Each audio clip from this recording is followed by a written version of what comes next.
सभी गुरुवरों को प्रणाम। स्वागत है आप सभी का गुरुवर क्लासेस में। और जो हमारी सीरीज़ चल रही है SCERT एंड NCERT साइंस की सीरीज़, उसकी आज क्लास 02 है, यानी सेकंड क्लास है, और जिसमें हम चर्चा करते हैं 6 to 8 की। पार्ट 1 चल रहा है।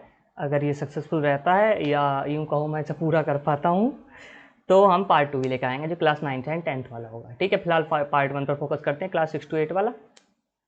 तो चलिए शुरू करते हैं। तो जो पहली बात तो ये कि किसके लिए इम्पोर्टेंट होने वाली है। इम्पोर्टेंट होने वाली है ये सीरीज यूपी टेट पेपर 2 की जो तैयारी कर रहे हैं, और स्पेशल रूप से जो साइंस के बैकग्राउंड से तैयारी कर रहे हैं। ऐसा क्यों बोला मैंने, क्योंकि साइंस और सोशल साइंस वालों का अलग पेपर होता है। साइंस वाले जो हैं उनके लिए इम्पोर्टेंट होने वाली है।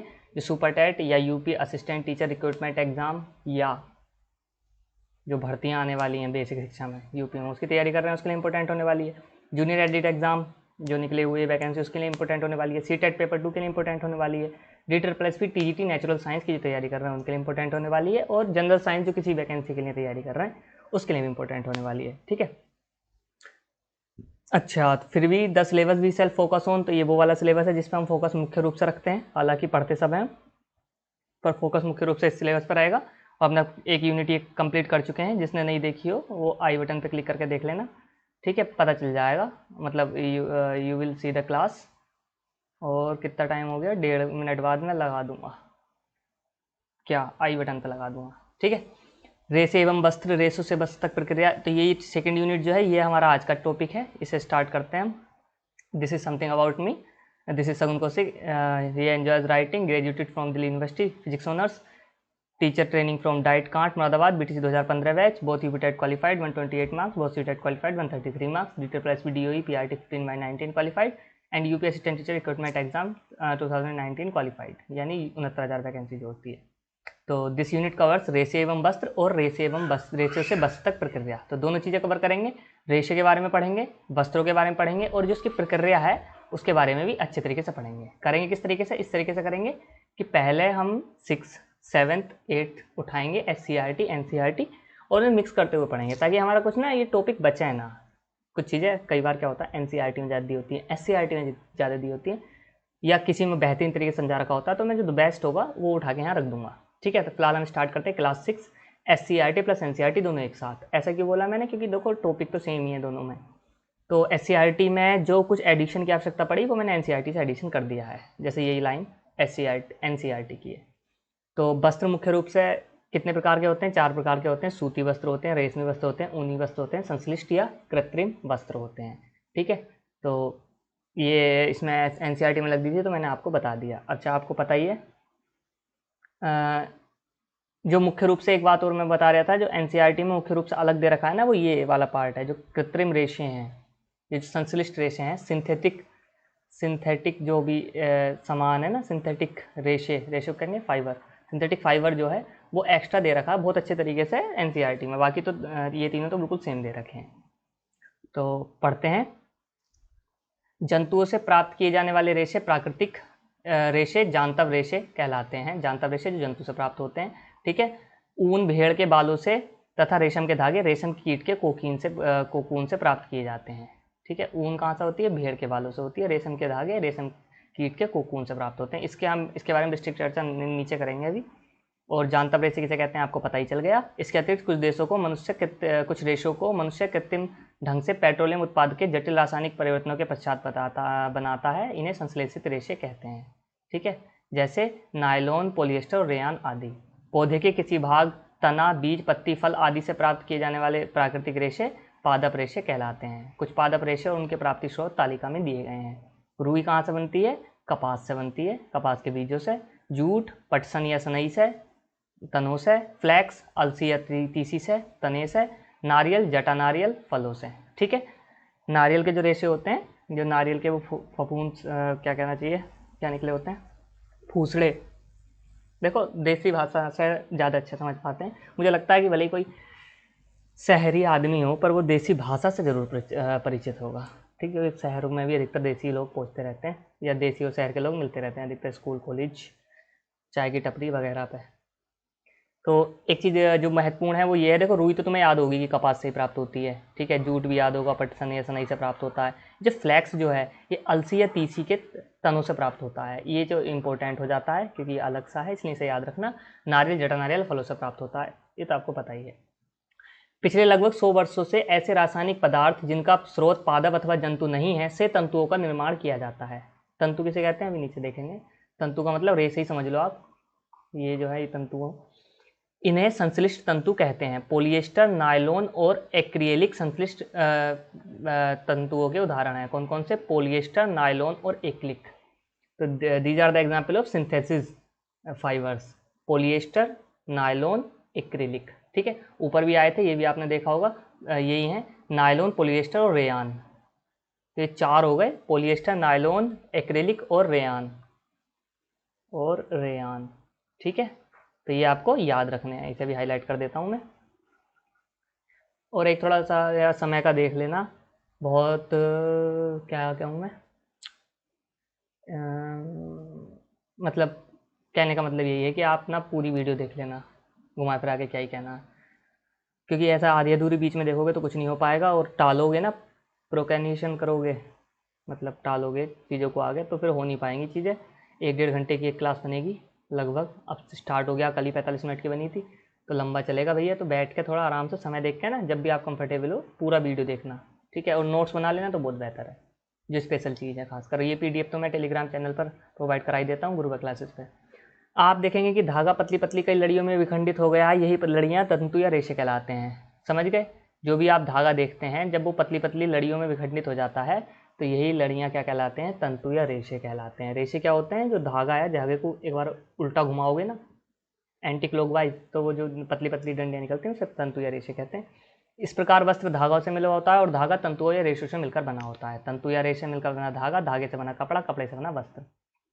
कपास एक पादप रेशा है जिसे कपास के बीज बिनोले से प्राप्त किया जाता है। इसके उत्पादन में भारत का विश्व में प्रमुख स्थान है। तो बता देते कौन सा स्थान है भारत में। महाराष्ट्र, अच्छे से नहीं बताया उन्होंने क्योंकि आगे पीछे होते रहते होंगे। भारत में महाराष्ट्र, गुजरात, तमिलनाडु, मध्य प्रदेश, आंध्र प्रदेश, राजस्थान और पंजाब राज्यों में कपास की खेती प्रमुखता से होती है। तो भारत में कपास की खेती निम्नलिखित में से किस राज्य में नहीं होती है? उत्तर प्रदेश में नहीं होती है। कोई जरूरी थोड़ी उत्तर प्रदेश दें, उड़ीसा भी दे सकते हैं हम। तो तुम्हें जिन में होती है वो तो याद रखो, महाराष्ट्र, गुजरात, तमिलनाडु, मध्य प्रदेश, आंध्र प्रदेश, राजस्थान और पंजाब। ठीक है। कपास की खेती के लिए काली मिट्टी तथा उष्ण जलवायु, तापमान 21 से 27 डिग्री के बीच उपयुक्त रहता है। उपयुक्त जलवायु उष्ण। ठीक है। काली मिट्टी में नमी को अपने अंदर बनाए रखने की क्षमता होती है, इसलिए सामान्य वर्षा ही कपास की खेती के लिए लाभकारी होती है। सामान्य वर्षा ही लाभकारी, ज़्यादा पानी की जरूरत नहीं, ना कम पानी की जरूरत। अब कपास के बीज बसंत ऋतु के पूर्व खेतों में बोए जाते हैं। ठीक है। लगभग 2 माह बाद कपास की झाड़ी तैयार हो जाती है और फूलों से भर जाती है। हफ्ते भर में फूलों के दलपुंज गिर जाते हैं और नींबू के आकार के हरे फल दिखाई देने लगते हैं। फल के अंदर कपास के 3-4 बीज स्थित होते हैं। मतलब हुआ क्या, बसंत ऋतु से पहले बोए, 2 माह लगे, 2 माह के बाद झाड़ी तैयार हो गई और फूल आ गए। हफ्ते भर में फूलों के जो दलपुंज है, जो ऊपर वाला पार्ट होता है, वो गिर जाता है। नींबू के आकार के हरे फल दिखाई देते हैं। एक फल के अंदर कपास के 3 से 4 बीज होते हैं, जिसे बिनोले कहते हैं। ठीक है। प्रत्येक बिनोले की सतह अनेक सफ़ेद रंग के रेशे निकलते हैं। पूरी परिपक्व फल के फटने पर अधिकाधिक कपास तंतुओं से ढके बिनोले दिखाई देने लगते हैं। इन्हें कपास गोलक कहते हैं। ठीक है। देखो, ये है कपास के गोलक व बिनोला। ठीक है। ये आपका फल है, इस तरीके से ये दलपुंज हैं, दलपुंज हट जाते हैं तो क्या होता है, फिर ये दिखाई देने लगते हैं रेशे। ये सफ़ेद सफ़ेद होते होंगे तो मतलब बहुत अच्छा लगता होगा जहाँ तक सीन। पूरे परिपक्व फल के फटने पर अधिक कपास तंतुओं से ढके बिनोले दिखाई लेने लगते हैं, जिन्हें कपास गोलक कहते हैं। ठीक है। साधारणतया इन कपास गोलकों से कपास को हस्तचयन द्वारा, मतलब हाथ के द्वारा छू के, टच करके नहीं, चुन के, इस प्रकार कपास के गोलकों से कपास के बीज को पृथक करने की प्रक्रिया को कपास ओटना कहते हैं। कपास के गोलकों से कपास के बीज यानी बिनोले को अलग पृथक करने की प्रक्रिया को कपास ओटना कहते हैं। ये बात याद रखने की है। पारंपरिक ढंग से कपास हाथों से ओटी जाती थी। आजकल कपास ओटने के लिए मशीन का प्रयोग भी किया जाता है। ठीक है। अब इससे कपास से बनती रुई का उपयोग होता है सूती कपड़े, चादर, पर्दे बनाने में। गद्दा, तकिया, रजाई में रुई भरा जाता है। कपास से विभिन्न प्रकार के कागज भी बनाए जाते हैं। ठीक है। कुछ और भी जाने। कपास के बीज बिनोले से तेल भी निकाला जाता है। तेल निकालने के बाद बचे अपशिष्ट को बिनोले की खल के रूप में पशुओं को चारे के रूप में दिया जाता है। ग्रामीण क्षेत्र से जुड़े भाइयों समझ रहे होंगे। अत्यधिक पौष्टिक होने के कारण इससे पशुओं के दूध की गुणवत्ता बढ़ती है। बीटी कपास क्या है? Synthetic version. पिछले 3 दशकों में विज्ञान की आधुनिक तकनीक जैव प्रौद्योगिकी द्वारा कपास की एक ऐसी प्रजाति विकसित की गई है जिसे बीटी कपास कहते हैं। इस कपास के पौधे में सैकड़ों टॉक्सिन उत्पन्न करने की क्षमता होती है। ठीक है, मतलब टॉक्सिन उत्पन्न हो जाते हैं जिससे कीट पतंगों की रक्षा होती है, मतलब जहरीला बना दिया कपास। देसी कपास की तुलना में इसमें न केवल कपास की उत्पादकता बढ़ती है परंतु इसकी गुणवत्ता भी अधिक हो जाती है। भारत में पिछले लगभग 15 वर्षों से कई राज्यों में बीटी कपास की खेती हो रही है। अच्छा, जिसमें गुजरात, महाराष्ट्र व आंध्र प्रदेश प्रमुख हैं। मध्य प्रदेश रह गया पीछे। कौन कौन से देश थे? देखो, एक तो गुजरात प्रमुख है, गुजरात, आंध्र प्रदेश, और क्या था? पंजाब था। गुजरात, आंध्र प्रदेश एवं महाराष्ट्र प्रमुख हैं।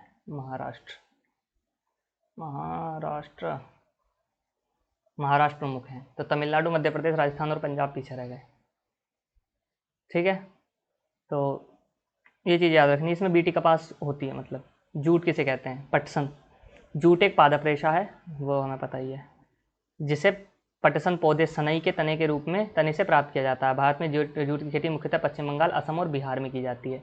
एक्चुअल में ये वहाँ ज़्यादा होगी। देखो, तो मैं ये बात बताऊँ, बिहार में वो भी होते हैं, क्या कहते हैं उसे, सफ़ेद सफ़ेद जो होते हैं, मखाने की खेती बिहार में होती है। बिहार, पश्चिम बंगाल, असम में ही होती होगी, क्योंकि ये जो जूट की खेती है ना, मखाने की खेती है, इसमें थोड़ी सी सिमिलरिटी है। ये वहाँ ज़्यादा होती है जहाँ ठहरा हुआ पानी हो या जहाँ ज़्यादा तालाब हो।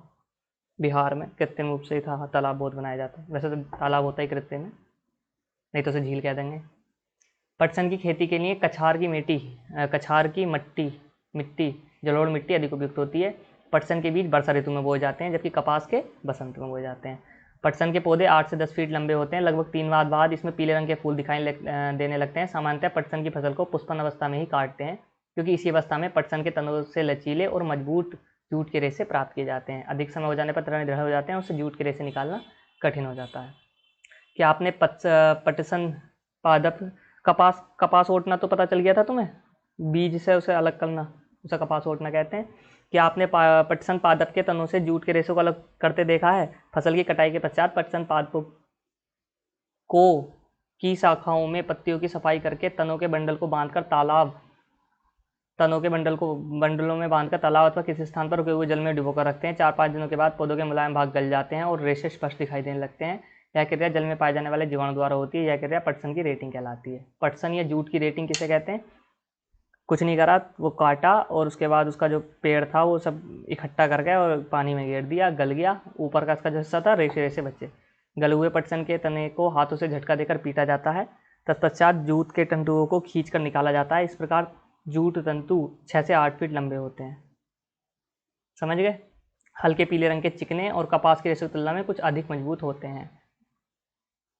ठीक है, जूट का उपयोग किस किस में आता है? रस्सी बनाने में, डलिया बनाने में, बोरा, टाट, टट्टी, पट्टी। जूट का उपयोग रस्सी, डलिया, बोरा, टाट, पट्टी, दरी आदि बनाने में किया जाता है। आजकल इससे बनी सजावट की अनेक सामग्री भी मिलती है। ओहो, ये यहाँ पर आ गया, रुई से धागा बनाने का काम। अच्छा, रेशों से धागा बनाने के लिए रुई के कई अब देखो बात चल रही कपास से आगे।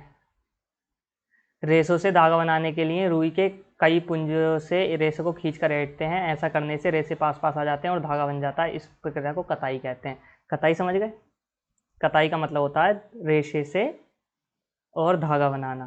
ठीक है, कताई के लिए एक सरल युक्ति हस्तकुआ का प्रयोग किया जाता है जिसे तकली कहते हैं। तकली देखो कहाँ है, तकली, ये रही तकली, दिख रही है? ये किसी कुछ इस तरीके की है।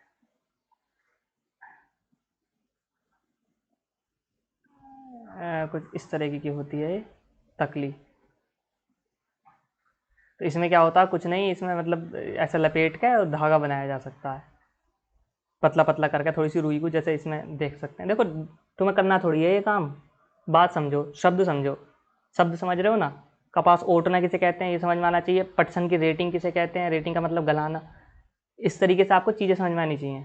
ठीक है, तकली क्या होती है? तकली से ये समझ लो कि रेशे बनाते हैं। हस्ततकुओं का प्रयोग किया जाता है जिसे तकली कहते हैं, इसे हस्ततकुआ भी कहते हैं। हाथ से प्रचलित कताई में उपयोग होने वाले कुछ अन्य युक्ति चरखा है। ये तो खैर हमने भी चलाया है, मतलब हमारे घर था, सबके यहाँ होगा।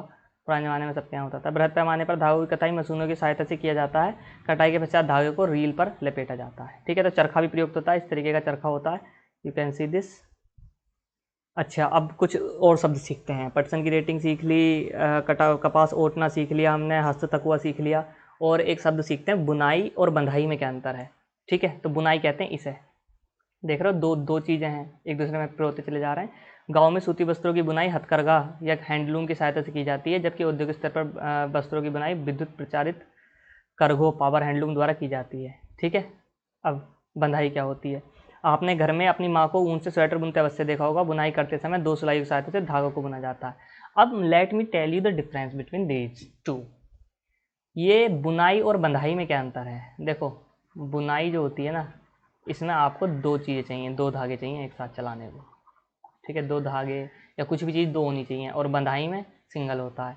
कई मम्मी को स्वेटर बुनते देखा है, तो उसमें क्या होता है, मम्मी एक धागा चलाती हैं तो हो गई बंधाई। बुनाई में 2 धागे चलेंगे। ठीक है, प्रारंभिक मानव गुफा में या उष्ण क्षेत्रों में रहते थे। वहाँ का मौसम गर्म था, उन्हें कपड़ों की आवश्यकता नहीं हुई। विकास के पहले कहाँ रहते थे, उष्ण क्षेत्रों में रहते थे। विकास के क्रम में आग की खोज के बाद मानव ने विभिन्न वास स्थानों जैसे ध्रुवीय पर्वत, मरुस्थल, ठंडे क्षेत्रों में बसना प्रारंभ किया। पेड़ की पत्तियां, छाल या जंतुओं की खाल का प्रयोग कर शरीर को गर्म रखने में करने लगा। कालांतर में मानव ने कृषि कार्य शुरू किया।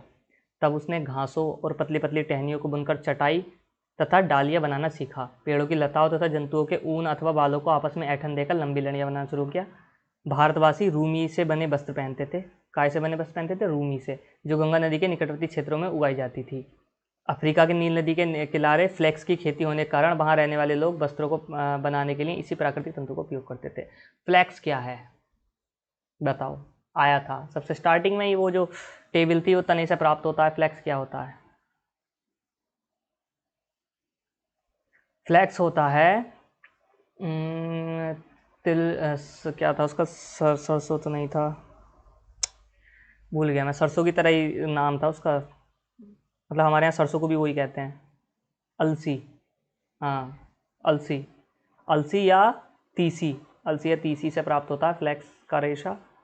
ठीक है, तो ये बात आपको याद रखनी थी। ये अफ्रीका के नील नदी के किनारे होती है, तो अफ्रीका के लोग वही पहनते थे। हम रूमी से बने वस्त्र पहनते थे। रूमी गंगा के निकटवर्ती क्षेत्रों में उगाई जाती थी। ठीक है, ये बात यहाँ याद रखने की थी।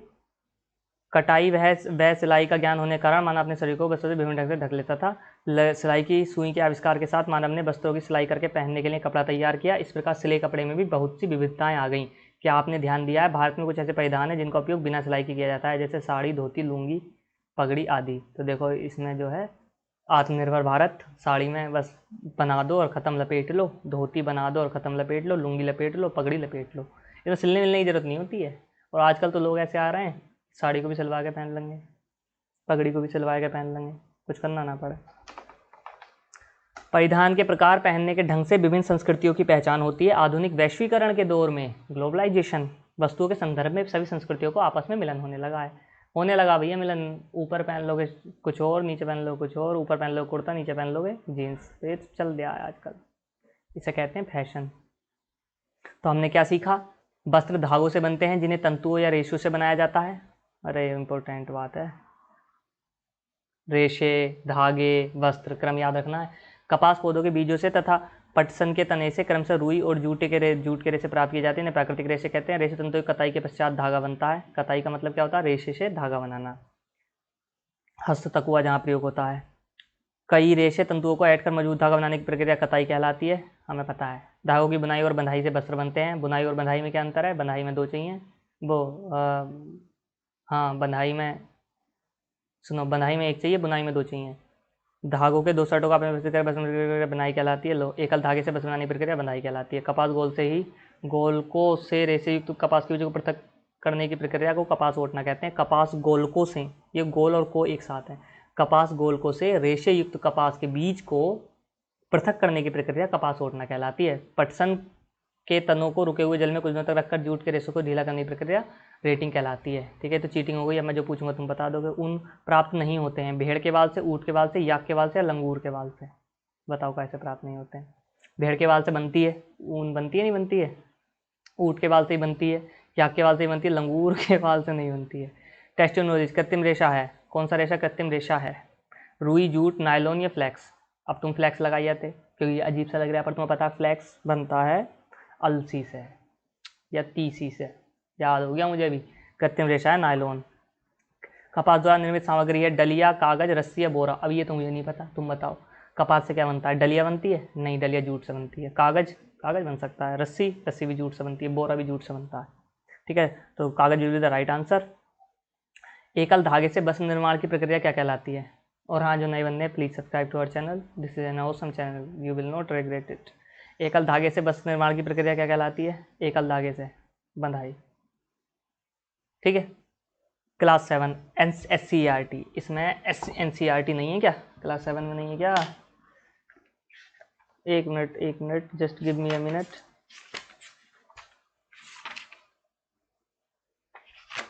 है, पर उसमें कुछ भी ऐसा शामिल नहीं है जो मुझे इसमें आपको पढ़ाना था, सब SCERT में शामिल है। ठीक है, चलो आगे बढ़ते हैं। तो अब तक हमने क्या बना लिया? धागा बना लिया। अच्छा, अभी रेशों से तो पढ़ रहे हैं ना, अभी तो हमने पादप रेशे पढ़े हैं, तो अभी तो हमें जांतव रेशे पढ़ने हैं जो जंतु से प्राप्त होते हैं। चलो जांतव रेशे पढ़ते हैं। सामान्यतः भेड़ की त्वचा के बाल से प्राप्त किए जाने वाले मुलायम घने रेशों को ऊन कहा जाता है। ऊन किसे कहते हैं? सामान्यतः भेड़ की त्वचा से प्राप्त होने वाले मुलायम घने रेशों को ऊन कहा जाता है। हालांकि कुछ अन्य जंतु जैसे याक, ऊंट, बकरी आदि के शरीर के बालों का भी उपयोग ऊन प्राप्त करने में किया जाता है। दरअसल इसी ऊन को स्वेटर बनाने के लिए बाजार से खरीदा जाता है। समझ गए बेटा? ये बाल हैं जो तुम खरीद के ला रहे हो। जिन वासस्थानों पर बालों से ढके जो जंतु पाए जाते हैं वहां उन्हीं जंतुओं के रेशे से ऊन प्राप्त किया। सिंपल सी बात है भाई। उदाहरणतः जम्मू कश्मीर के पहाड़ी क्षेत्रों में पाई जाने वाली अंगोरा बकरी से अंगोरा ऊन जम्मू कश्मीर। कश्मीरी बकरी से पश्मीना ऊन का तुमने पहले ही पढ़ा था। पश्मीना शॉल तुमने पढ़ रखी है 5वीं तक ही, कश्मीर में मिलती है। याक का ऊन तिब्बत में मिलता है और लद्दाख में प्रचलित है। तिब्बत और लद्दाख जाओ तो याक के ऊन से बना स्वेटर लेकर आना। दक्षिण अमेरिका में लामा और एल्पेका नामक जंतुओं से ऊन प्राप्त किया जाता है। दक्षिण अमेरिका में लामा और एल्पेका होते हैं जिससे ऊन प्राप्त किया जाता है। ये होते हैं लामा और एल्पेका। कितने प्यारे से क्यूट से हैं नहीं? मतलब इन्हें देख के अंदाजा नहीं लगाया जा सकता मारते हैं नहीं मारते। वैसे मारते तो नहीं होंगे, हम मार भी सकते हैं, बट क्यूट तो है। खैर, आपने महसूस किया होगा कि सिर के बालों की अपेक्षा शरीर के रुएं अधिक मुलायम, पतले और हल्के होते हैं। ये जमन गए ना, लामा और एपिका है, एल्पेका। लामा और एल्पेका लिख दूं मैं? ये मैंने फोटो स्पेशल दिखाया है और इस वजह से इस पर ज़्यादा चर्चा कर रहा हूँ ताकि तुम्हें नाम याद हो जाए। लामा और एल्पेका। ठीक है, आपने महसूस किया होगा कि सिर के बालों की अपेक्षा शरीर के रुएं अधिक मुलायम, पतले और हल्के होते हैं। बिल्कुल इसी तरह भेड़ के रेशे भी 2 प्रकार के होते हैं, दाढ़ी के रूखे बाल और त्वचा पर स्थित तंतु रूपी मुलायम बाल। इन्हीं बालों का उपयोग ऊन बनाने के लिए किया जाता है। हमारे देश के अनेक भागों में भेड़ों को ऊन उत्पादन के लिए पाला जाता है। सामान्यतः जम्मू कश्मीर, हिमाचल प्रदेश, उत्तराखंड, अरुणाचल प्रदेश और सिक्किम के पहाड़ी क्षेत्रों में तथा हरियाणा, पंजाब, राजस्थान और गुजरात के मैदानी भागों में गडरियों द्वारा भेड़ के झुंड पाए जाते हैं। भाई गडरियों ने तो बहुत देश में क्या साइंस में बहुत योगदान दिया है, जैसे मैग्नेट की खोज। खैर, तुम तो ये जानो कि ऊन नहीं, भेड़ कहाँ पाली जाती है। तुमने वो गाने में देखा ही होगा, वो अधिकतर पर्वतों पर चराते फिरते हैं। जम्मू कश्मीर में, हिमाचल प्रदेश, उत्तराखंड, अरुणाचल प्रदेश, सिक्किम के पहाड़ी क्षेत्रों में, हरियाणा, पंजाब, राजस्थान और गुजरात के मैदानी भागों में भी पाया जाता है। भाई हरियाणा, पंजाब, राजस्थान और गुजरात में गडरिया तो हमारे यहाँ गडरिया ना पालते, पाले तो हैं यार, हमारे गाँव में तो पालते हैं। उनका नाम क्यों नहीं है? मे भी इसने लेवल पे, अरे ऊन नहीं निकालते होंगे, ऊन भी निकालते ही होंगे जब पाले हैं तो। आजकल बकरी भी ज़्यादा पाल रहे हैं, वो भेड़ों पर कम ही ध्यान कर रहे हैं। चलो जो भी है, मतलब यहाँ नहीं लिखा हुआ उत्तर प्रदेश, इनसिग्निफिकेंट कंट्रीब्यूशन होगा। भेड़ों की कुछ नस्लों के शरीर पर घने बाल होते हैं जिनसे बड़ी मात्रा में अच्छी गुणवत्ता वाली ऊन प्राप्त होती है। ऐसी भेड़ों का उपयोग अच्छी नस्ल की भेड़ों को जन्म देने के लिए भी किया जाता है। अभी यहाँ this is very important point, नस्ली भेड़ों को जन्म देने के लिए जनक के रूप में इनके चयन की प्रक्रिया को वर्णात्मक प्रजनन कहते हैं। ऐसा होता है ना, देखो 3-4 भेड़ हैं तुम्हारे पास, उसमें एक भेड़ बहुत अच्छी है जिसके खूब बड़े बड़े बाल आ रहे हैं, और तो तुमने क्या करा, और भेड़ों को तो मरजान दिया, या मतलब उन पर ज़्यादा ध्यान नहीं दिया, और जो अच्छी वाली भेड़ थी उसका वर्णात्मक प्रजनन कर दिया, मतलब उसे ज़्यादा बढ़ा दिया, और जीन की भी कुछ चेंजेस कर लेते हैं। तो जो नस्ली भेड़ों को जन्म देने के लिए जनक के रूप में इनके चयन की प्रक्रिया होगी, उसका काम बस सिर्फ बच्चे देना कर दिया, या उससे ही बच्चे लिए सारे, और औरों के बच्चे नहीं लिए। तो ऐसा जो काम करते हैं ना, इसे हम कहते हैं वर्णात्मक प्रजनन। इसके नुकसान भी हैं कुछ, जैसे मैंने अभी एक वीडियो देख रहा था यूट्यूब पे एक दिन, एक भेड़ के ना बहुत बाल बढ़ गए, मतलब इतने बाल बढ़ गए कि उससे चला भी नहीं जा रहा था। ऐसा क्यों हुआ? वर्णात्मक प्रजनन की वजह से हुआ। और उसके बाल झड़ नहीं रहे थे, क्योंकि हमने तो अपने अकॉर्डिंग ढाल रखा है ना चीज़ों को। अब हुआ क्या कि वो भेड़ पालता था कोई गडरिया अमेरिका का, और भेड़ छूट गई उसकी एक। अब वो भेड़ छूट गई, जंगलों में खो गई कहीं, अब वो मिली नहीं बहुत दिनों तक। बहुत दिनों बाद मिली तो उसका इतना बुरा हाल था, इतने उसके बाल बढ़ गए थे, ना झड़ रहे थे। जनरली झाड़ देते हैं ना, ये ज़्यादा हो जाते हैं, तो वो उन्होंने वर्णात्मक प्रजनन कर रखा था, तो झड़ बढ़ रहे नहीं थे, तो इसका बड़ा नुकसान हुआ बेचारी को, चला भी नहीं जा रहा था उससे। फिर वो रेस्क्यू करी कैसे कैसे। तो ऐसा होता है कि हम जो हमारे काम की चीज़ें उन्हें रखते हैं, बाकी बेकाम की चीज़ें को फेंक देते हैं, इसका कई बार नुकसान आता है। बीटी कपास के भी नुकसान सुनने में मिल रहे हैं कि अब इतनी अच्छी फसल नहीं दे रहा है, इससे अच्छा तो जनरल वाला दे रहा है। पर होता क्या ना, जब कंपटीशन स्टार्ट होता है ना, देखो जैसे मैं तुम्हें एक मजे की बात बताता हूँ, इससे तो अभी तुम पढ़ते रहो इतने, जैसे मेरी बकवास नहीं सुननी, बाकी नहीं तो मैं सुनाता हूँ।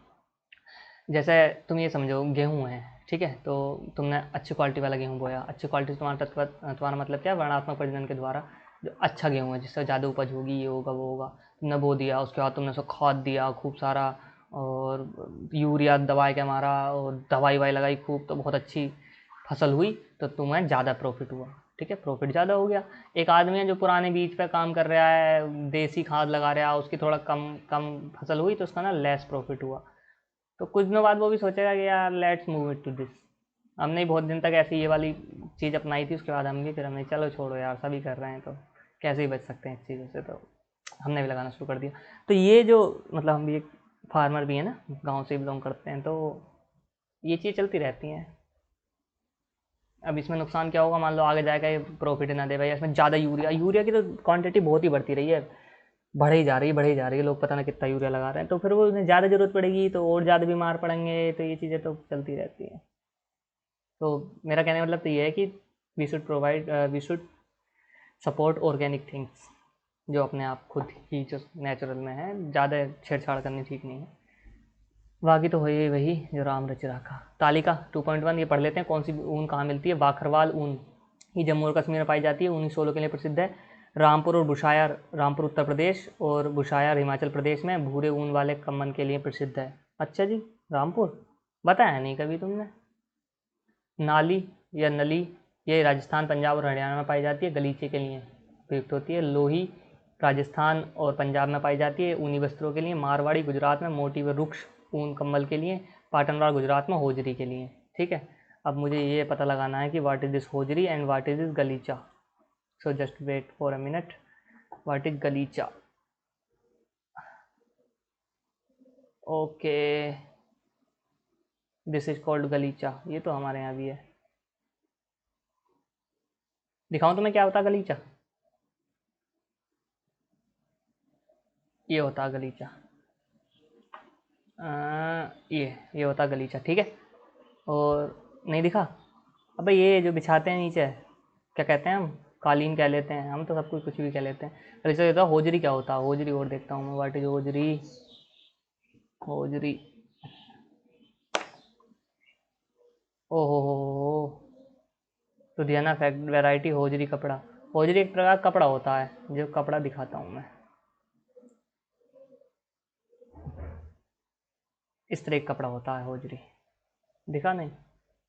ये दिखा देखो, ठीक है। तो ये होता है होजरी का कपड़ा, कुछ नहीं के कपड़े का प्रकार है, ऊन का प्रकार है, आई मीन। ठीक है, तो ये हो गई बात आपकी होजरी की। तो ये तो और तो तुम्हें पता ही है, ऊनी शॉल भी पता ही है, ऊन भूरे ऊन वाले कंबल के लिए, जो डाकू वगैरह के लिए दिखाते हैं बॉलीवुड फिल्मों में, या आग लग जाती है तो उसके ऊपर डालते हैं ना, तो वो रामपुर और बुशायर में मिलती है भेड़, मतलब रामपुरी और बुशायरी भेड़, जो उत्तर प्रदेश और हिमाचल प्रदेश में मिलती है, उससे बनता है। तो आपको ये याद रखना है, ठीक है। Let's learn it, Bakharwal, let's learn it, this is a phrase not a channel's name. Okay, this is a channel's name too, but I am using it as a phrase. Bakharwal जो भेड़ है वो जम्मू कश्मीर में पाई जाएगी, ऊनी शोलों के लिए प्रसिद्ध है। रामपुर और बुशायर में, उत्तर प्रदेश और हिमाचल प्रदेश में भूरे ऊन वाले कम्बन के लिए प्रसिद्ध है।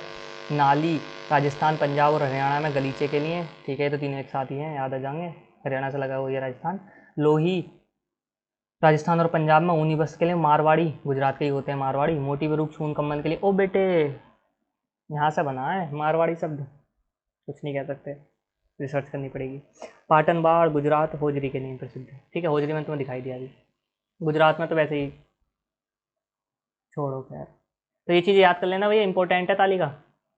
आगे बात करते हैं भेड़ के। अभी तक तो हमने भेड़ समझी, भेड़ों के बाल समझे, अब हम समझते हैं कि भेड़ के ऊन को ऊन के धागों में परिवर्तित करने की लंबी प्रक्रिया। पहले क्या होता है, भेड़ों के बालों की कटाई होगी ऑब्वियसली। जब पाली हुई भेड़ के सिरों पर बालों की घनी वृद्धि हो जाती है तो उनके बालों को शरीर से उतार लिया जाता है। यह प्रक्रिया रेशों की कटाई कहलाती है। उनके रेशों की कटाई। भेड़ के बाल उतारने के लिए मशीनों का प्रयोग किया जाता है। सामान्यतः बालों को गर्मी के मौसम में काटा जाता है। सिंपल सी बात, नहीं तो खुद ही मर जाएंगी। ठीक है, ताकि भेड़ों को इस मौसम में बालदार त्वचा वाले सुरक्षात्मक आवरण के न रहने पर भी कोई कठिनाई ना हो। अभिमार्जन किसे कहते हैं, अभिमार्जन का मतलब साफ करना। कटाई के बाद रेशों को पानी की टंकियों में डालकर अच्छे से धोया जाता है, जिससे उसकी चिकनाई पसीना वगैरह धूल और गर्द निकल जाए। यह क्रिया अभिमार्जन कहलाती है। आजकल अभिमार्जन मशीनों द्वारा किया जाता है। छटाई, अभिमार्जन के बाद रेशों की छटाई होती है, जिसमें से अच्छे रोएदार रेशों को उसकी लंबाई, चिकनाई और हल्केपन के आधार पर अलग कर लिया जाता है। छटाई का यह काम हाथों से अथवा मशीनों की सहायता से किया जाता है। ये सबसे ज़्यादा डेंजरस वाला काम है। कताई, अभिमार्जन से प्राप्त रेशों को सुखा लिया जाता है। इस प्रकार प्राप्त छोटे छोटे कोमल में फूले हुए रेशों को उनके धागे रूप में कताई की जाती है। ठीक है, फिर क्या होता है, रंगाई होती है।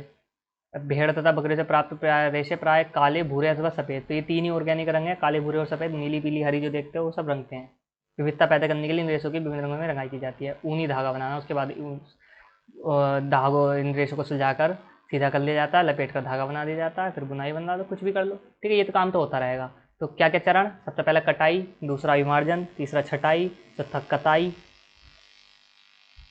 फिर रंगाई, फिर ऊनी धागा बनाना। ऊनी धागा में और कताई बनाने में और कताई में एक अंतर है। कताई में क्या होगा, एक सिंगल लाइन बनाएंगे, है ना।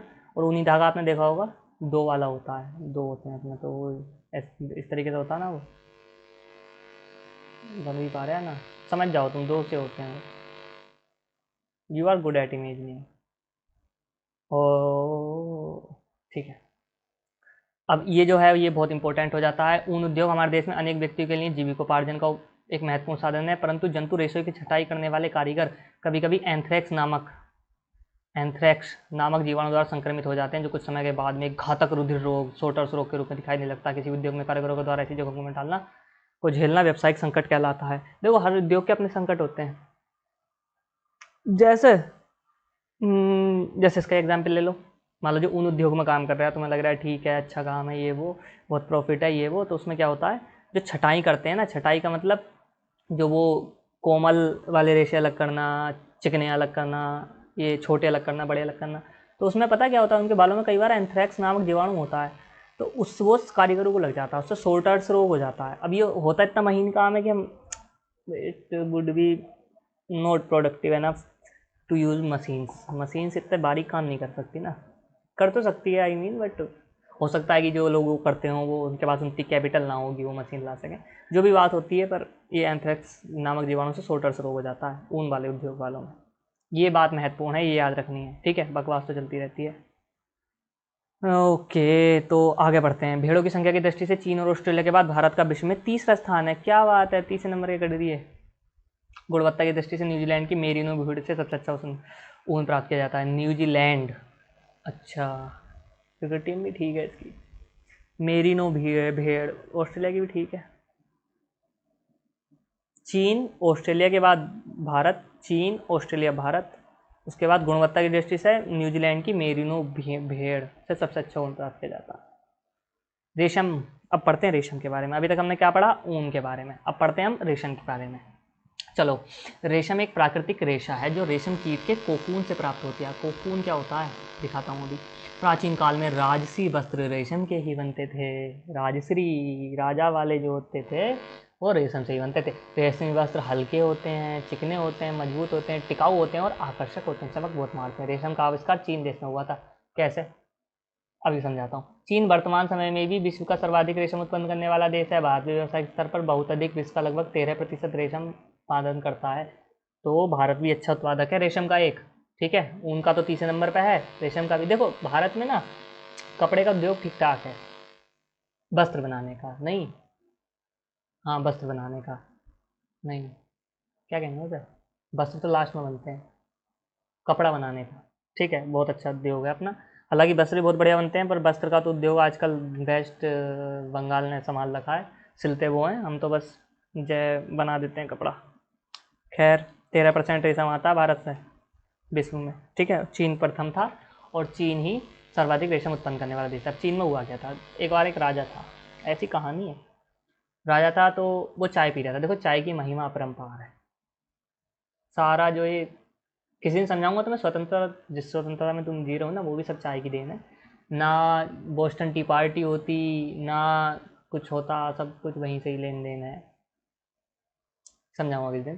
फिलहाल ये समझो वो चाय पी रहा था तो एक दिन किसी पेड़ के नीचे बैठ के पी रहा था, शायद शहतूत का पेड़ होगा। तो उसके पे एक चीज़ गिर गई चाय में, और जब उसने चाय से वो चीज़ निकाली ना तो वो रेसे निकल गए उसके, तो वो कोकून गिर गया था। और उससे रेसे जब निकले थे ना वो, तो उस तरीके से बहुत चिकने चिकने, तो उसका दिमाग दौड़ा, उन्होंने कि इसका तो बढ़िया कपड़ा बन सकता है, इस तरीके से चला। तो रेशम कीट का जीवन चक्र क्या होता है, ज़्यादा कहानी मत सुना करो, पढ़ लो पढ़। रेशम कीट का जीवन चक्र।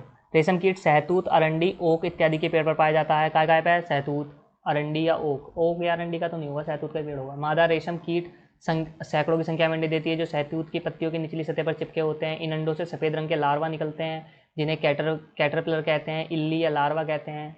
बोले तो क्या, कैटरपिलर, इल्ली या लार्वा, ये क्या होता है, ये निकलता है अंडे से, ठीक है। पेड़ की कोमल पत्तियों को खाते रहते हैं, 4 से 6 हफ्तों में वृद्धि करके जीवन चक्र की अगली अवस्था में प्रवेश करते हैं। ये ना 4 से 6 हफ्ते तक, हफ्ते को क्या लिखूँ, डब्ल्यू लिख दे रहा हूँ, वीक, ठीक है। 4 से 6 हफ्ते तक ये खाएंगे कि पेड़ की पत्तियों को, उसके बाद क्या होंगे, अगली चक्र में प्रवेश करेंगे, ठीक है। रेशम कीट के लार्वा में एक विशेष ग्रंथि होती है जिसे रेशम ग्रंथि कहते हैं। रेशम ग्रंथि किस में पाई जाती है, रेशम वाले कीड़े में, रेशम कीट में। यार ये तो कुछ बात नहीं हुई। रेशम कीट के लार्वा में एक विशेष ग्रंथि होती है जिसे रेशम ग्रंथि कहते हैं। इस ग्रंथि से अत्यंत महीन लसदार पदार्थ स्रावित होता है जो प्रोटीन युक्त होता है। लार्वा अंग्रेजी की संख्या 8 के आकार में आगे की ओर पीछे की ओर तोड़ते हुए अपने चारों ओर काम कर लेता है वो। बोले तो क्या होता, क्या है, लेट मी शो यू। देखो अंडा था, ठीक है, अंडे से निकला सफ़ेद रंग का लार्वा, और वो लार्वा क्या हुआ, पत्तियों को खाता रहा। पत्तियों को खाने के बाद क्या हुआ, वो इस तरीके से आगे पीछे गति करता रहा, इस तरीके से, हाईलाइट से कैसे समझोगे, इस तरीके से गति करता रहा, तो वो बुन सा गया, तो ये बन गया आपका, ठीक है। तो इससे प्राप्त होता है रेशम। ओहो वो एक्स्ट्रा लग गया। लसदार पदार्थ को लपेटता जाता है जो हवा के संपर्क में आने पर सूखकर रेशम के रेशों में बदल जाता है। 1 मिनट, सॉरी, इसे बाद में बोलते हैं ठीक है, सॉरी। लसदार पदार्थ के लपेट चलता है जो हवा के संपर्क में आने पर सूखकर रेशम के रेशे में बदल जाता है। इस प्रकार लार्वा प्यूपा में परिवर्तित हो जाता है। तो वो जो बन गया ना, धीरे धीरे सूखता रहा, वो 8 के रूप में चलता रहा, तो ये क्या बन गया, ये प्यूपा बन गया। इससे पहले क्या था, लार्वा था सफ़ेद रंग का, ठीक है। ये 6 से 8 सप्ताह तक ऐसे ही रहा था। खाता क्या था, कोमल पट्टियाँ, ठीक है। लिपटे हुए प्रत्येक रेशम के रेशों में लिपटे हुए प्रत्येक प्यूपा एक सफ़ेद गोलाकार संरचना में बंद हो जाते हैं। इन प्यूपेक्ट गोलाकार संरचना को कोया या कोकून कहते हैं। तो इसे क्या कहते हैं, इसके अंदर है प्यूपा और ये है कोया या कोकून। जो सूख गया तो क्या बन गया, ये कोकून बन गया, ठीक है। कोकून के भीतर ही प्यूपा विकसित होकर वयस्क केसम रीट में बदल जाता है, ठीक है। अंत में रेशम कीट कोकून के रेशों को काटते हुए बाहर निकल जाते हैं और उसका अपना नया जीवन चक्र प्रारंभ करते हैं। तो होता क्या है, ज़्यादा थोड़ा डिटेल में मत जानो, बस वर्ड समझना, वर्ड मैं समझा दूंगा अभी। देखो ये नर है, ये मादा है, ठीक है। सहतूत की पत्ती पर इसने अंडे दे दिए, रेशम कीट बना। अब रेशम कीट ये कोकून बन गया, ठीक है। कोकून में विकासशील कीट, इसके अंदर एक कीट हो गया। रेशम कीट का जीवन चक्र देखो, changing the law of nature. तो ऐसा है, इसमें कई बार ऐसा धोखा भी लग जाता है। देखो ऐसा भी हो सकता है ना, अभी तो हम बायोलॉजिकल रूप से देख रहे हैं, वैसे देखो तो ये भी हो सकता है कि ये दोनों अलग अलग चीज़ हो, है ना। हो सकता है ना, एक ही जीवन के बाद दूसरा जीवन स्टार्ट हो रहा है। तो पहले क्या हुआ, अंडा हुआ, अंडे से लार्वा निकला, ठीक है। लार्वे से क्या हुआ, अंडा था, अंडे से लार्वा निकला। लार्वे ने पत्ती वत्ती खाई, उसके बाद वो ऐसे करके घूमना शुरू कर दिया। तो उसके ऊपर जो वो घूम रहा था ना, ऐसे करके ऐसे करके ऐसे करके ऐसे करके जब घूम रहा था, तो एक सफ़ेद रंग का पदार्थ छोड़ता जा रहा था जो हवा के संपर्क में आने से सूख जा रहा था, और जिससे वो जाल सा बन गया, सफ़ेद रेशम बन गया, ठीक है। और उसके बाद वो अंदर हो जाता है, अंदर वो विकसित होता है दोबारा, उसे हम कहते हैं प्यूपा।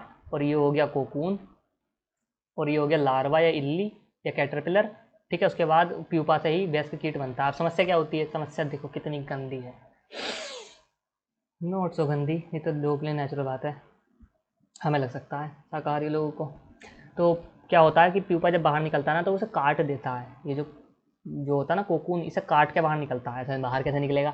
तो रेशम ना उच्च क्वालिटी का प्राप्त नहीं होता, इसलिए उसे मार देते हैं गर्म पानी में डाल के। रेशम प्राप्त करने के लिए रेशम कीटों को पालने का विज्ञान रेशम कीट पालन या सेरीकल्चर कहलाता है। भारत में प्रमुख सेरीकल्चर केंद्र है कर्नाटक का मैसूर और बेंगलुरु में। मैसूर और बेंगलुरु में सेरीकल्चर होता है। कर्नाटक के अतिरिक्त आंध्र प्रदेश, तमिलनाडु, पश्चिम बंगाल, जम्मू कश्मीर तथा असम में भी रेशम का उत्पादन होता है। उत्तराखंड में नैनीताल तथा हल्द्वानी में भी। हल्द्वानी से याद आया, कौन था हल्द्वानी का? अच्छा, राउरकेला जी, हल्द्वानी। आंध्र प्रदेश, तमिलनाडु, पश्चिम बंगाल और जम्मू कश्मीर और असम में भी रेशम का उत्पादन होता है। तो ये याद करने वाली चीज़ें हैं। सेरीकल्चर किसे कहते हैं? रेशम प्राप्त करने के लिए रेशम का कीटों को पालने का विज्ञान रेशम कीट पालन या सेरीकल्चर कहलाता है। प्रमुख सेरीकल्चर केंद्र हैं कर्नाटक का मैसूर और बेंगलुरु तथा कर्नाटक के अतिरिक्त आंध्र प्रदेश, तमिलनाडु, पश्चिम बंगाल, जम्मू कश्मीर और असम में ही पाया जाता है। इसके अतिरिक्त उत्तराखंड में नैनीताल तथा हल्द्वानी भी रेशम कीट पालन में अग्रणी है। हो गई कथा पूरी। असम और झारखंड ले हो, असम और झारखंड जो है में भी कई किसानों का प्रमुख व्यवसाय कीट पालन ही है। वे पेड़ों पर कीटों को पालते हैं। नर कीट की तुलना में मादा कीट बड़े आकार की होती हैं और एक बार में सैकड़ों अंडे देती हैं। किसान द्वारा इन अंडों को सावधानीपूर्वक कागज अथवा कपड़े की पट्टियों पर इकट्ठा करके रेशम कीट पालकों को बेचा जाता है। कीट पालकों द्वारा इन अंडों को कीट पालक गृह में उचित तापमान और नमी में इस प्रकार रखा जाता है जिससे अंडों में से अधिक लार्वा निकल आएँ। लार्वा के आगे विकास के लिए बांस की बनी ट्रे पर शहतूत की कोमल ताजी पत्तियों को बिछाकर अनेकानेक संख्या में लार्वा रख दिए जाते हैं। लार्वा इन पत्तियों को दिन रात खाते रहते हैं और आकार में काफ़ी बड़े और मोटे हो जाते हैं। बीच बीच में ट्रे की सफाई करके नई पत्तियों को रखते जाते हैं। लगभग 25 से 30 दिनों में लार्वा पत्तियों को खाना बंद कर देते हैं, या 6 से 8 वीक में। ये क्या है, क्यों कन्फ्यूज़ कर रहे हो बच्चों को हमारे? 6 से 8 वीक बोल तो दिया एक बार। और कोकून बनाने के लिए बाँस के छोटे छोटे कक्ष से बाहर आने लगते हैं। इसके लिए बाँस की ट्रे में रखी छोटी रैक या टहनियाँ रख जाती हैं जिससे कोकून जुड़ जाते हैं। ठीक है, समझ गए? इस तरीके से काम चलता है। अभी देखो नीचे आएगा दिक्कत वाली बात। तो पूर्ण कोकून बन जाने पर इकट्ठा किया जाता है। रेशम प्राप्त करने के लिए प्यूपा से वयस्क कीट बनाने से पूर्व भी कोकून को एकत्र करके उन्हें उबलते हुए पानी में 95 से 97 डिग्री तक लगभग 10 से 15 मिनट के लिए डाल दिया जाता है। वो नालायक जिसकी चाय में गिरा था उसे और कोई सॉल्यूशन नहीं मिला, और कोई और विभिन्न तरीके भी ढूंढ सकता था जिससे वो भी बच जा। इससे कोकून के चारों ओर लिपटे रेशों के बीच का चिपचिपा पदार्थ घुल जाता है तथा रेशम के रेशे पृथक हो जाते हैं। इस प्रकार प्राप्त रेशे अधिक लंबे और उच्च कोटि के होते हैं। ध्यान देने बात यह है कि यदि प्यूपा में से वयस्क कीट बन जाता है तो वह कोकून को रेशों काटते हुए बाहर निकल जाता है।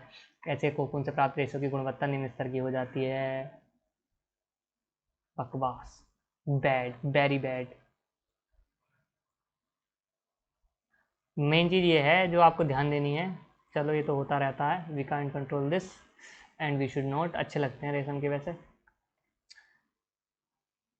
ये 95-97 डिग्री सेंटीग्रेड तापमान होना चाहिए। जो 00 पता नहीं कहाँ से आ गया। ठीक है, 10 से 15 मिनट के लिए उबाला जाएगा। रेशम के रूप में उपयोग के लिए कोकून में से रेशम निकालने की प्रक्रिया को रेशम की रीलिंग कहते हैं। रीलिंग किसे कहते हैं? रीलिंग कहते हैं कोकून से रेशम प्राप्त करने की प्रक्रिया। इस प्रक्रिया में लगभग 4 से 8 कोकून के रेशों को एक साथ मिलाकर रेशम का धागा बनाया जाता है। रीलिंग विशेष मशीनों द्वारा की जाती है। रेशम के धागों की सुंदर रंगों से रुकाई की जाती है। बुनकरों द्वारा रेशम के इन्हीं रंग बिरंगे धागों से रेशमी वस्त्र बनाए जाते हैं। बुनकर बनाते हैं इनके वस्त्र रेशम के। ठीक है, रेशम कीट के विभिन्न किस्मों से अलग अलग प्रकार के रेशमी धागे प्राप्त किए जाते हैं। धागे चिकनाहट, चमक, मजबूती आदि में भिन्न भिन्न होते हैं। सबसे प्रचलित रेशम शहतूत के रेशम कीट से प्राप्त किया जाता है। इसके अतिरिक्त ओक, अरंडी आदि पेड़ों की पत्तियों पर भी पाए जाने वाले विभिन्न रेशम कीटों से टसर रेशम, मूंगा रेशम, कोसा रेशम, एरी रेशम आदि प्राप्त किए जाते हैं। तो निम्न में से क्या रेशम का प्रकार है? ये आ सकता है क्वेश्चन, मे भी ना भी आए तो पर कह नहीं सकते। बट आपको ये याद रखना है कि एक होता है टसर रेशम, एक होता है मूंगा रेशम, एक होता है कोसा रेशम, एक होता है एरी रेशम, एक होता है शहतूत का रेशम। ठीक है, शहतूत पे पाल लो, ओक पे, अरंडी पे, काय पे पाल लो। ठीक है, रेशम का कीट। बात आ रही है समझ में? आ रही है तो ठीक है। कुछ और भी जाने। रेशम कीट के एक कोकून या कोया से 300 मीटर से लेकर 900 मीटर तक का लंबा रेशमी धागा प्राप्त होता है। अरे बेटे 900 मीटर बहुत लंबा हो गया यार, ये तो 1 किलोमीटर हो गया। 1 किलोग्राम रेशम प्राप्त करने के लिए लगभग 5500 कोकूनों की आवश्यकता होती है। और रेशम कीट पालन में लगभग 1% कोकून से रेशम प्राप्त न करके उन्हें वयस्क रेशम कीट बनाने के लिए तैयार होने के लिए छोड़ दिया जाता है। अच्छा ठीक है, केवल 1% को छोड़ते हैं, 99% को उबाल देते हैं ये लोग। भारत में रेशमी धागा से बनी रेशमी बनारसी साड़ियाँ, घाघरा चोली, चूड़ीदार शेरवानी अत्यधिक प्रचलित है, जिन्हें विशेष अवसरों पर पहना जाता है। आजकल कृत्रिम रेशों से बने वस्त्रों का प्रयोग अत्यधिक चलन में है। वस्त्रों के अतिरिक्त रेशम से अन्य वस्तुएं जैसे पैराशूट, ब्लड प्रूफ कपड़े और प्रसन्न व्यक्त होने वाले टाँके, अरे टाँका भी रेशम का बनाया जाता है। अच्छा जी, चलो चलो द टेस्ट आ गया इम्पोर्टेंट। भेड़ और रेशम कीट होते हैं शाकाहारी, मांसाहारी, सर्वाहारी, अपमार्जक। ये तो हमें पता ही है क्या खाते हैं, पत्तियां खाते हैं, और जो पत्तियां खाते हैं वो होते हैं शाकाहारी। भेड़ के रेशों की चिकनाई, धूल, गर्द निकालने की प्रक्रिया अभिमार्जन, शुद्धिकरण। रेशम है मानव निर्मित रेशा, पादप रेशा, जंतु रेशा, उपयुक्त सभी। हा हा हा, ये तो उन्होंने बहुत सही क्वेश्चन पूछ लिया भाई। रेशम क्या है? मानव निर्मित रेशा, पादप रेशा, जंतु रेशा। लगाओ लगाओ दिमाग लगाओ, दिमाग तो क्या लगाना, दो ही चीज़ों में कंफ्यूजन है, मानव निर्मित रेशा है या जंतु रेशा है। तो देखो भैया, मानव तो अभिमार्जन वगैरह करता है तो ये जंतु रेशा। ठीक है, इधर टेस्ट। अब अपना नंबर आता है क्लास 8 की एनसीईआरटी का। ठीक है, एनसीईआरटी क्लास 8 पढ़ते हैं, कितना समय हो गया भाई? हाँ, wait, this video can wait, tea want, please pause the video and enjoy the tea. देखो बेटा, इतना लंबा तुम नहीं पढ़ पाओगे, और तुम आज पढ़ लिए तो कल को नहीं पढ़ने आओगे, तो इसलिए तुम आराम देने का भी तो हमारा ही बनता है क्या, फर्ज। तो इसलिए अच्छा एक चीज़ और, ये मैंने फ़ोटो तो लगा दिया मैंने, मुझे एक बात समझ नहीं आ रही, ये वो तो है नहीं पार्ले जी, तो ये चाय मतलब टूटेगा नहीं, तो चम्मच की धरी है, और नया चीनी रखी कहीं कि चीनी अलग से बोलनी होगी। खैर जो भी है, पर ये इट्स टी टाइम, मैं भी थोड़ी सी चाय पी लूँ। ठीक है, मैं आता हूँ, जस्ट गिव मी 2 मिनट्स। ठीक है, और तुम इस वीडियो को पॉज कर लो, अपनी चाय बना के पी के आओ, नहीं पी के आनी तो फ्रेश हो जाओ या वॉट एवर। ठीक है, मिलते हैं अभी 1-2 मिनट में।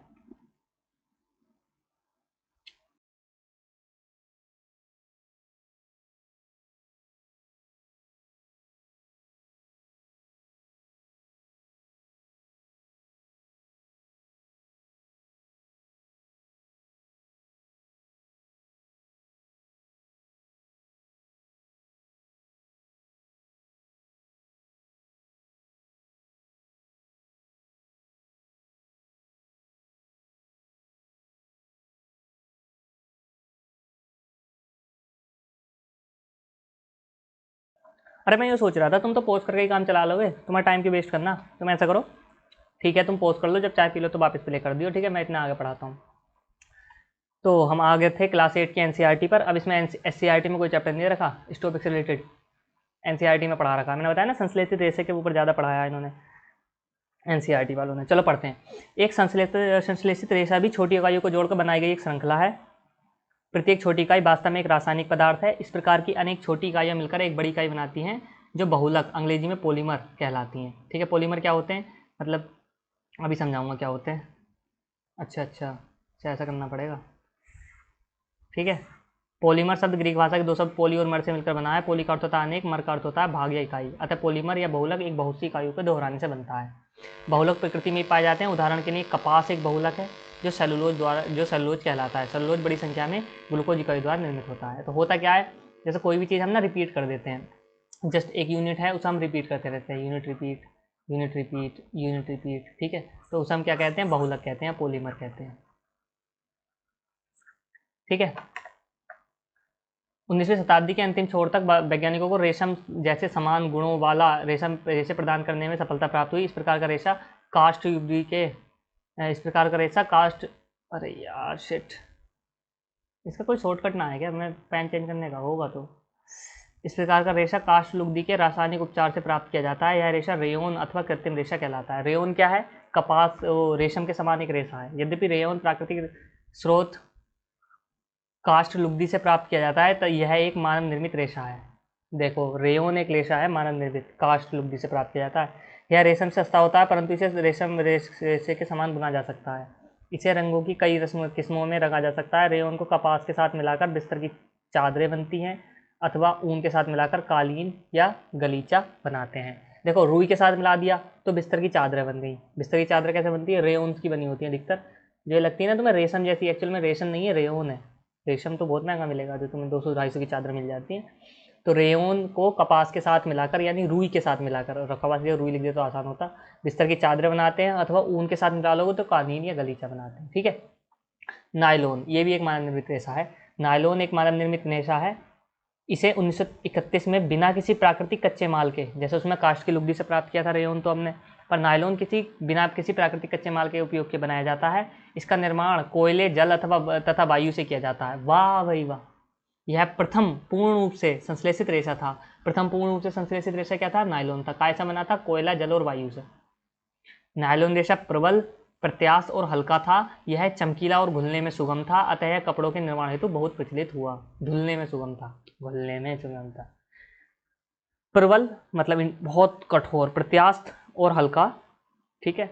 हम नायलॉन से निर्मित कई वस्तुओं का उपयोग में लाते हैं, जैसे जुराबे, रस्सी, तंबू, दांत साफ करने का ब्रश, ये सब नायलॉन से बना होता है।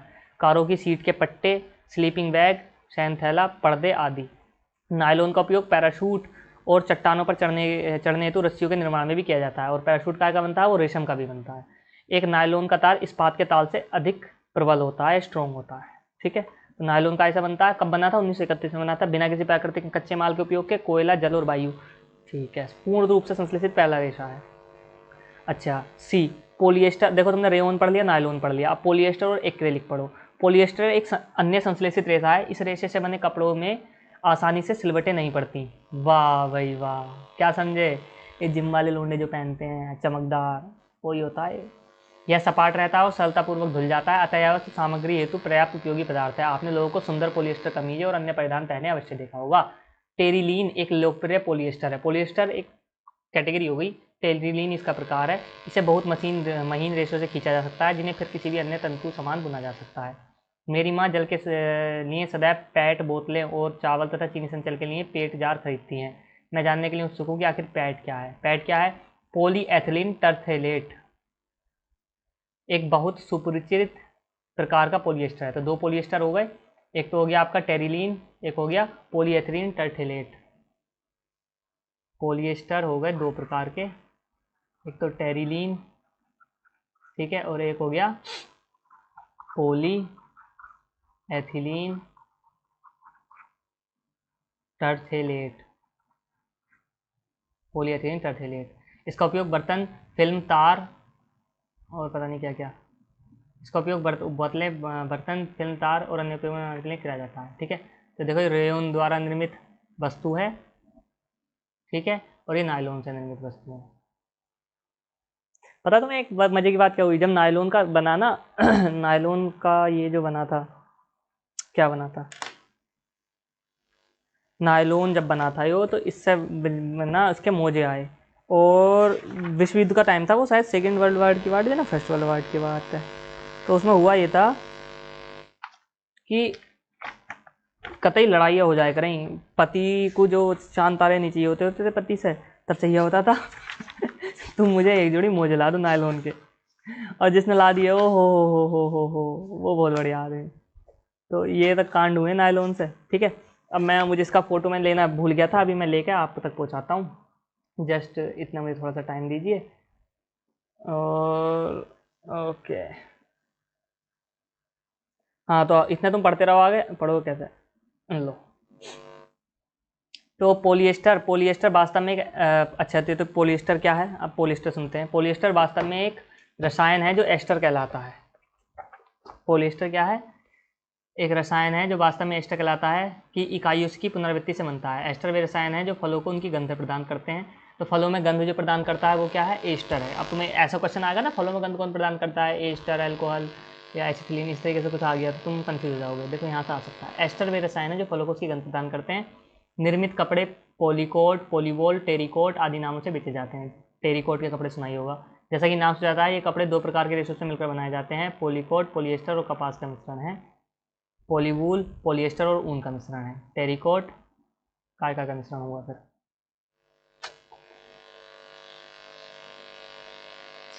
टेरिकोट काय का मिश्रण हुआ, एक किसका होगा? टेरिलीन का। टेरिलीन और कपास का मिश्रण होगा, जहाँ तक मुझे लग रहा है ये वही होगा। टेरिकोट के कपड़े बहुत सुने होंगे ना तुमने, तो ये इसका ही मिश्रण होगा।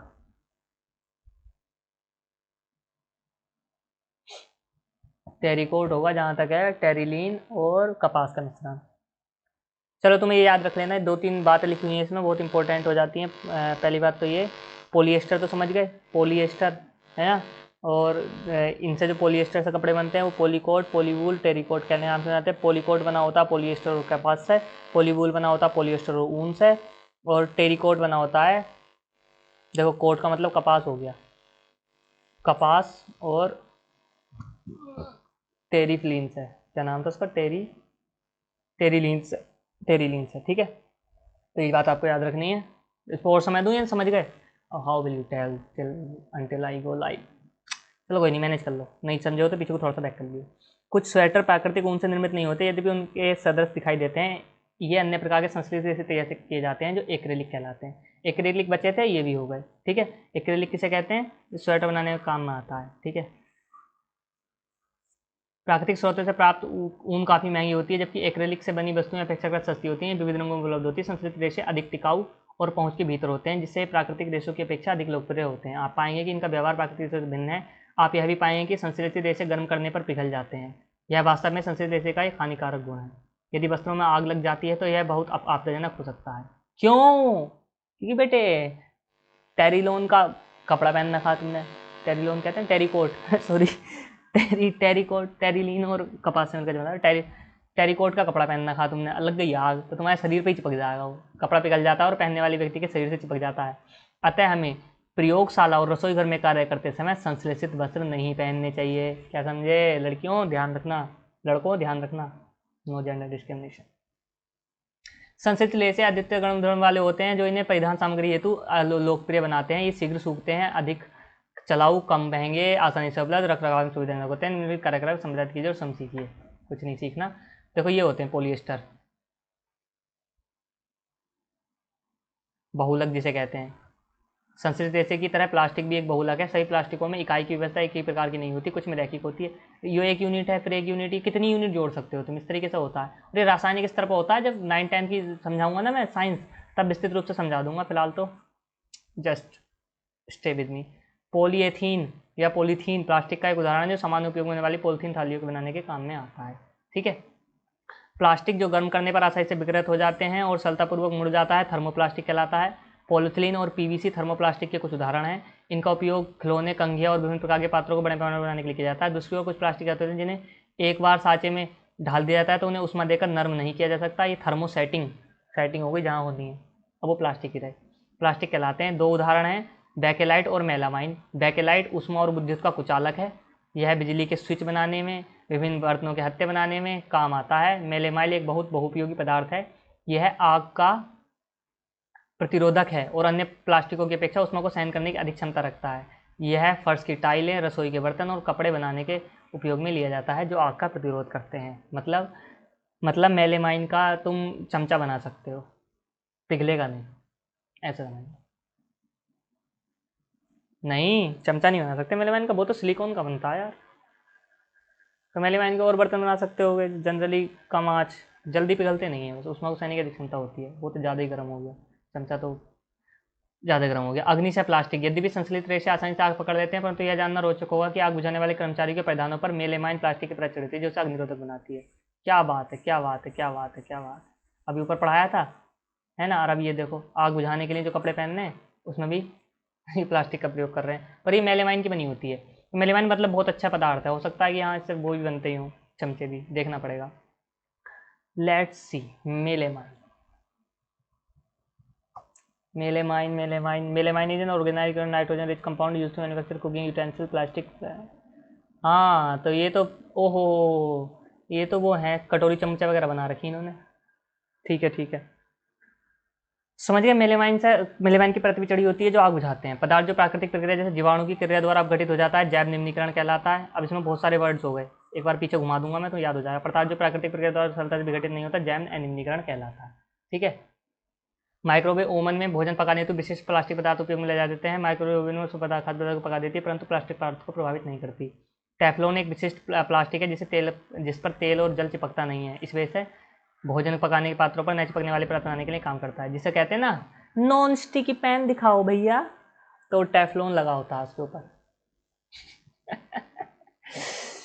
वहाँ सही है यार, सब्जियां लगती नहीं है नीचे। प्लास्टिक पदार्थ इन पशुओं के श्वसन तंत्र में कंट्रोल उत्पन्न करते हैं तथा अथवा आमाशय में एक अस्तर बनाते हैं और अंततः इनकी मृत्यु का कारण बनते हैं। प्लास्टिक पदार्थ अगर जानवर खा ले तो क्या होता है, उसका रीजन है। ठीक है, तो क्या होता है, आमाशय में एक अस्तर बना देता है जाएगा और कई बार गले में अटक जाता है, तो जिससे उनकी मृत्यु हो जाती है। इसलिए प्लास्टिक नहीं फेंकनी चाहिए इधर उधर। तो अब ये देखते हैं अपशिष्ट कब गलने में कितना टाइम लगेगा। सब्जी और फलों के छिलके, बचा हुआ भोजन आदि 1 से 2 सप्ताह में गल जाते हैं। जैव निम्नीकरण है, मतलब आसानी से गल जाएंगे। कागज़ 10 से 30 दिन में जैव निम्नीकरण। सूती कपड़ा 2 से 5 माह में जैव निम्नीकरण। लकड़ी 10 से 15 वर्ष में जैव निम्नीकरण। ऊनी वस्त्र लगभग 1 वर्ष में जैव निम्नीकरण। टिन, एल्यूमिनियम तथा अन्य धातुओं के डब्बे 100 से 500 वर्ष में जैव अनिम्नीकरण। क्यों 100 साल लग रहे हैं? टिन, एल्यूमिनियम और धातु के डब्बे नहीं गलेंगे। प्लास्टिक की थैलियाँ कई वर्ष लगेंगे जैव अनिम्नीकरण। इसमें तो बहुत ही टाइम लगता है प्लास्टिक की थैलियों में। ठीक है, तो जैव अनिम्नीकरण क्या होता है? अब हम पीछे चलते हैं उल्टा। पहली बात ये यूनिट ये याद आपको रखनी है। याद क्या रखनी है? देखो, वो तो 1 से 2 सप्ताह में ही सब्जी फल गल जाता है। कागज़ 10 से 30 दिन लेगा। सूती कपड़ा 2 से 5 माह। गाँव में सूती कपड़ा बहुत पहनते हैं, स्वेसी पहनते होंगे, कि 6 महीने में गल जाता होगा। लकड़ी 10 से 15 वर्ष लेगी, तो जला ही लो तो बढ़िया। ऊनी वस्त्र 1 वर्ष लेगा लगभग। टिन, एल्यूमिनियम और अन्य धातु के डिब्बे 100 से 500 वर्ष। बेटा ऊनी वस्त्र 1 वर्ष लेगा, मतलब क्या हुआ? मतलब ये हुआ कि बाल भी गल जाते हैं। मैं तो ये सुना था बाल नहीं गलते, 1 वर्ष में गलते हैं। ओहो,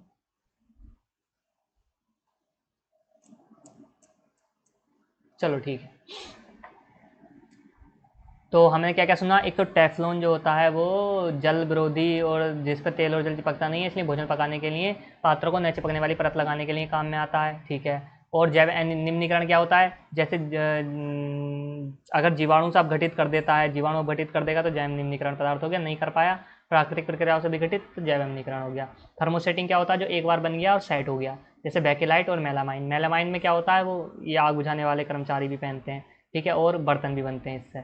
और बैकेलाइट में क्या होता है? बैकेलाइट से बनते हैं विभिन्न बर्तन के हत्थे, बिजली के स्विच, मतलब वो काले रंग का जो होता है वो बैकेलाइट होता है। जो कुकर में होता है ना, वो बैकेलाइट होता है। ठीक है। थर्मोस प्लास्टिक क्या होता है? जो विकृत हो जाता है, जैसे पॉलीथीन और पीवीसी, मतलब जो गर्म करोगे तो पिघल जाएगा। खिलौने, कंघी, विभिन्न प्रकार के पदार्थ। ठीक है।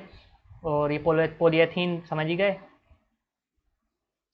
संश्लेषित बस नहीं पहनने चाहिए, ये तो पता ही है। पॉलीएस्टर बता ही दिए मैंने तुम्हें। पॉलीएस्टर विभिन्न प्रकार के एस्टर से बना होता है। और पॉलीकोट क्या होता है? कॉटन, कॉटन मतलब कपास। पॉलीथीन वो क्या कहते हैं? पॉलीएस्टर और कपास का मिश्रण। पॉलीवूल, पॉलीएस्टर और वूल का मिश्रण। वूल माने ऊन। टेरिकोट, टेरिलीन और कॉटन का मिश्रण यानी कपास का मिश्रण। ठीक है। टेरिलीन क्या होता है? मैंने तुम्हें बताया था। टेरिलीन एक लोकप्रिय पॉलिस्टर है, बहुत में महीन रेशों से खींचा जाता है, जिन्हें किसी भी अन्य तंतु के समान भुना जा सकता है। पैट क्या होता है? पैट है पॉलीएथिलीन टर्टलेट। पॉलीएथिलीन टर्टलेट एक पॉलिएस्टर है जिसका उपयोग बोतलें, बर्तन बनाने में किया जाता है। ये भी अच्छा है।